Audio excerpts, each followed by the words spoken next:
A to Z Mysteries, The Falcon's Feathers by Ron Roy. It's Chapter 8.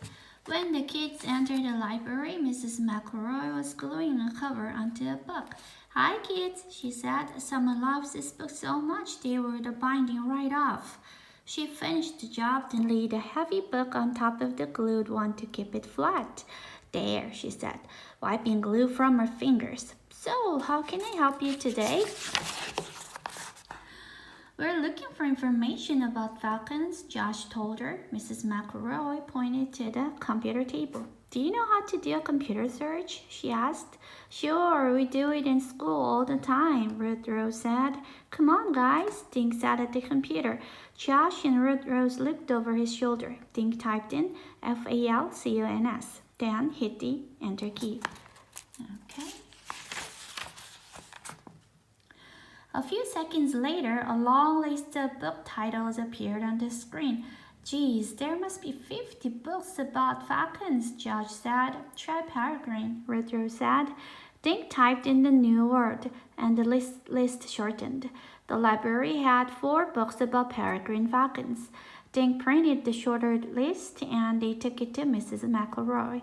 "These are in the children's room," she said, making check marks next to 2 of the titles. The kids found one of the 2 books. The title was Peregrine Falcons, Royal Raptors. They huddled together on a bench and quickly turned pages. The book talked about how peregrine falcons had nearly been wiped out because of pesticides. They flipped to more pages until they came to Amazing Falcon Facts. "Peregrine falcons are easy to train," Josh read aloud. "And look, it says they mate for life," Ruth Rose added. "Look at fact number 7, Dink said, running his finger down the page. "Peregrine falcons are among nature's fastest hunters. When chasing birds, peregrine have been known to top 200 miles per hour. "That's faster than a cheetah," Josh said.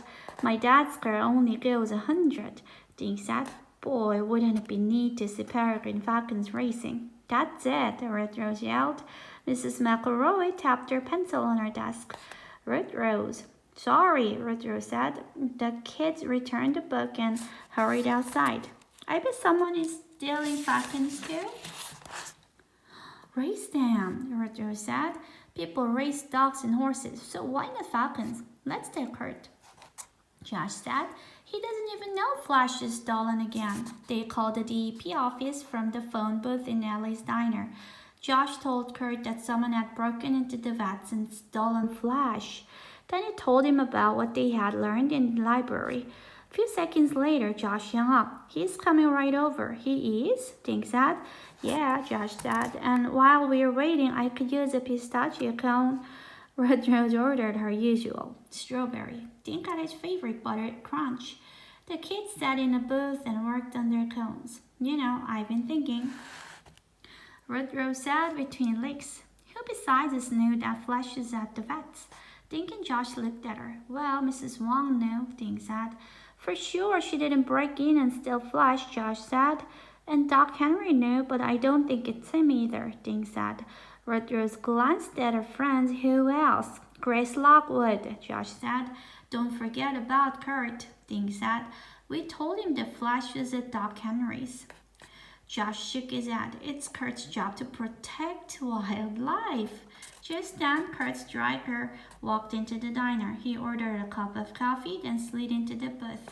"So, you kids have been doing some detective work, huh?" he said.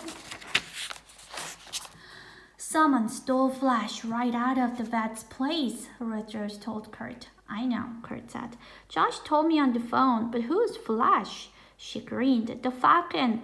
We named him that because he eats so fast." "So, what's this about racing falcons?" Kurt said, looking at Josh. "Well, we read the peregrine falcon can fly 200 miles an hour," Josh said, "so we thought someone might be training them to race."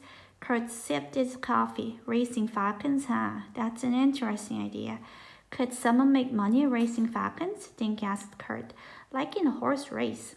Kurt nodded slowly. "Yeah, I guess they could." He finished his coffee.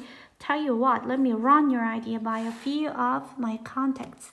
Meanwhile, let's just keep this between us, okay?" Do you really think you can find out who took the falcons? Retro said. Kurt slid out of his seat. You can count on it, he said.